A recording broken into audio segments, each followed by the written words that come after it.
Hello everybody, Don't Blink here again with another Medal of Honor multiplayer beta gameplay commentary for you guys, and this time I'm playing Combat Mission Mode on Helmand Valley as a US Coalition soldier. I'm using the Sniper class with the M24 bolt-action sniper rifle, high-powered sniper scope, rangefinder, and extra clip as my attachments. And since I'm playing as a US Coalition soldier, that means that I'm on the attacking side of this conflict today. So as you can see here, I'm attacking the first objective, which is just a roadblock. I armed the C4, and I think that arm was actually successful, and it eventually goes off and we make our way past this first objective. But within the first minute of this video, I get killed by the same guy, I think 6 times. And as you can see right there, he was up in those rocks. I didn't even realize that you could get up there. So that was a really nice spot he found.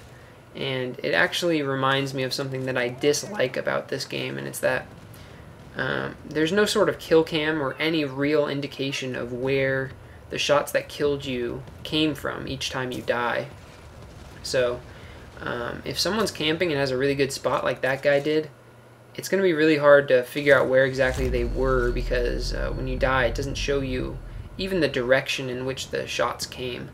So you have to be really careful to kind of check behind you and check to your sides each time you move up to the next objective, because if any enemies remain, then they're gonna probably do some hefty damage to you, because everyone's gonna be facing the next objective and they're gonna be behind you or to the side, and yeah, that's just a bad situation that you want to avoid as an attacker.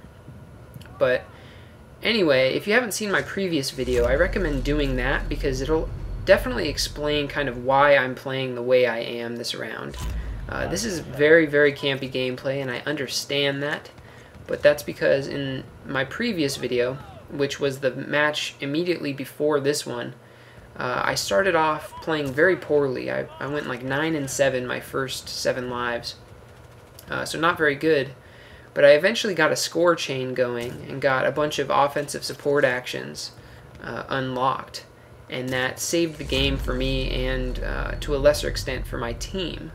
And I ended up going 38-9, so I got a ton of kills those last 2 lives.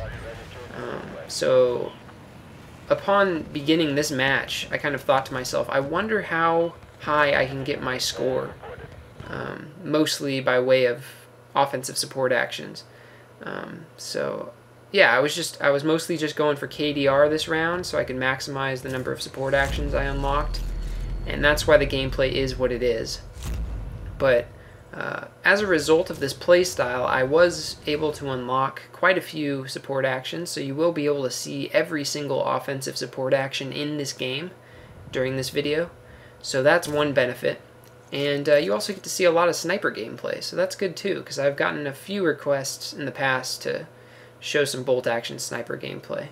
And this definitely has some of that. And as you can see, I am missing a lot of shots. I'm zooming in a lot, hard scoping like a noob, and everything like that. But I get an insane score. I get my best score ever in this beta, and unfortunately, the beta has ended for the PC and PS3 platforms, so I won't be able to release any more full-length gameplay commentaries on this game, but I do think I have one more video kind of on the back burner that I might be able to release while down here on vacation.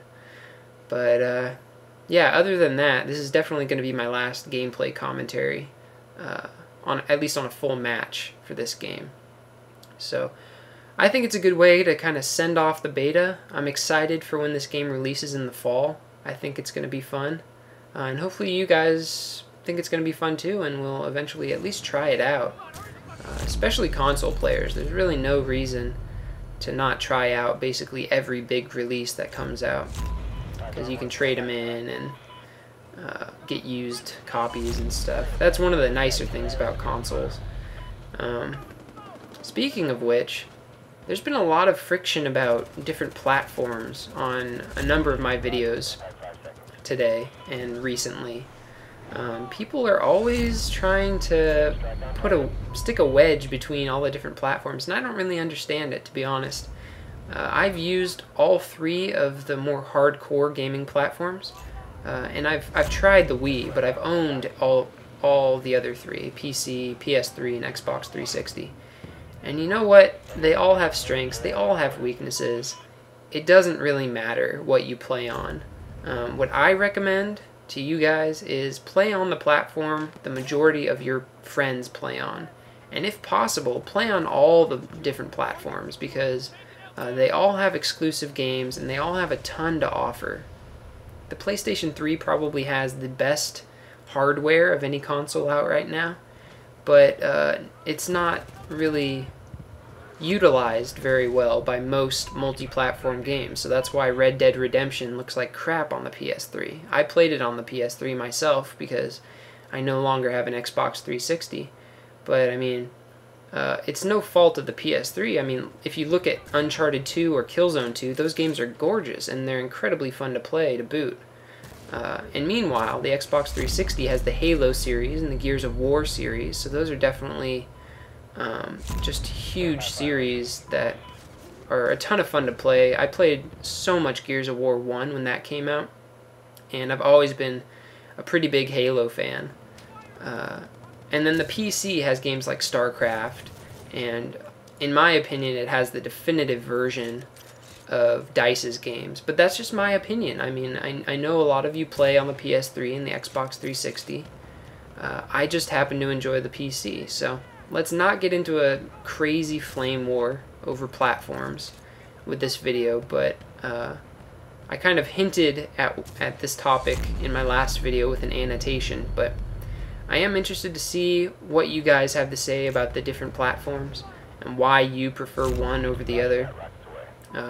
Don't go into fanboyisms, that's just pointless. Let's try and be a little bit more objective about it, because flame wars are not fun, but I think that serious, kind of more intellectual debates on topics such as these, they can be educational, they can be helpful, and they can inform people the next time they want to buy a new console, or people who haven't bought one yet and want to buy one for the very first time. So let's kind of talk about that topic and be friendly about it. Be civil with each other, please, and no name calling. Hate speech will earn you an automatic block, so don't call anybody any names that you wouldn't want to be called yourself. Let's keep it civil. But anywho, one last topic that I want to talk about before this video ends, and it's probably the most important topic that I want to talk about in relationship to this video, and that is KDR. If you haven't noticed so far, I've been getting a ton of kills, like multiple kills with every single offensive support action. Quite a few sniper kills. I got a pistol kill a while back. I think I got a couple C4 kills. But it doesn't matter at all because I'm playing an objective game type, and as you can see, we're losing tickets. We're only on the 3rd objective, and we do end up losing. So, if you're someone who is incredibly caught up on KDR, kill to death ratio, get off your high horse because it's not important. The only game types in which KDR is important are game types such as team deathmatch and free-for-all, so on and so forth. So yeah, that's my 2 cents. KDR obviously is not the end-all be-all, as you can see by this video. I think it's a perfect example of that. I go 63-8, and we don't even make it past the 3rd objective. So that's it for this video. I hope you guys like the gameplay and the commentary, and I'm interested to see what you guys have to leave for comments. This was kind of a long commentary, so if you made it this far, give yourself a pat on the back. I'm glad I finally made it through this commentary. This is like my 5th take. Anyways, guys, hope you liked the video, and I'll see you guys later.